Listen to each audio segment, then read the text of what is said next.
The window was still foggy from the cold, rainy air outside as slims of light beamed into the room, illuminating the room around me. I slowly and reluctantly shuffled out of my twin bed, placing my two bare feet on the cold wooden flooring that we had once agreed to replace the summer of me and my roommate's sophomore year in college. I then looked over to my desk, previously where I had spent endless nights studying, now with my officer uniform hanging from the seat and my closed leather diploma on the desk behind it. I made my way down the stairs, after gathering all of my things and making sure my uniform was well fit, managing to not crunch the sparse beer cans that littered the hall. College students, I thought to myself. Colin and Drake, who were my roommates, still had 1 year left, majoring in chemical and mechanical engineering and going into their 5th and hopefully final year this fall. I then found myself in the kitchen, grabbing a sack lunch I had prepared the night before and made my way outside. Droplets hit my face instantly, the morning dew applying itself to my old 2005 Toyota Camry that stood outside, giving it a new makeover, slightly hiding the worn-off and sun-bleached paint below.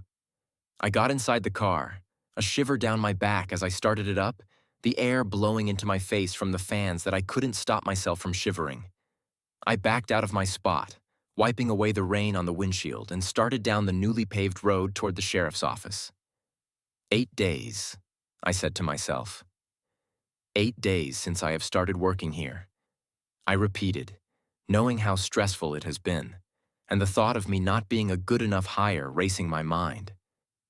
It would have been different if I had applied for the position, but as one of the tops in my class at Oregon State, which has an honorary criminal justice program, my skills were hunted by almost everyone, including the local police department who had shown me a way that I could eventually make it to the FBI for where I was now employed. The department was a small task force, located about 40 miles southeast of Portland, Oregon. It was in a small 2,500 community called Livingston, but the department consistently helped other local departments around the area. My supervisor was a sheriff named Dip Lawrence, who was in his mid-30s and had been in the area since he was a kid. Before me, he helped train a current FBI agent named Trey Bennett.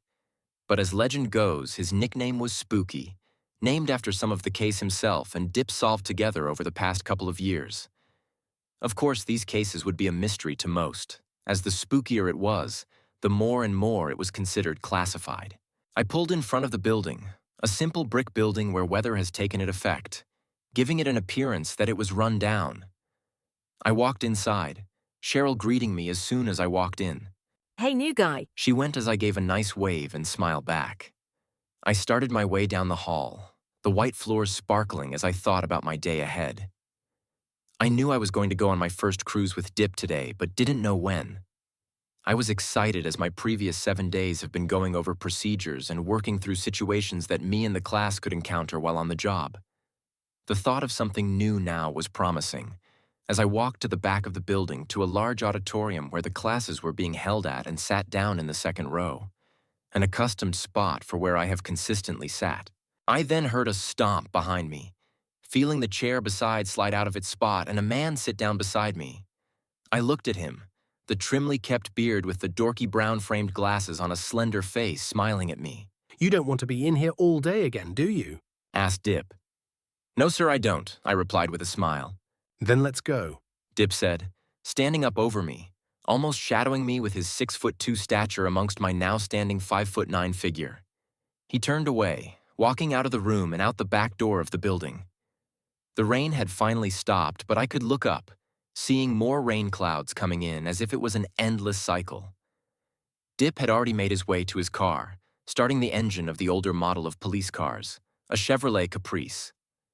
I got inside beside him, the older leather cushioning me as the heat started to hit me. "Are you ready to hit the road?" Dip asked me, making sure I had situated myself comfortably in his car. I nodded excitedly, feeling the car shift gears and move forward as we got ready to hit the road.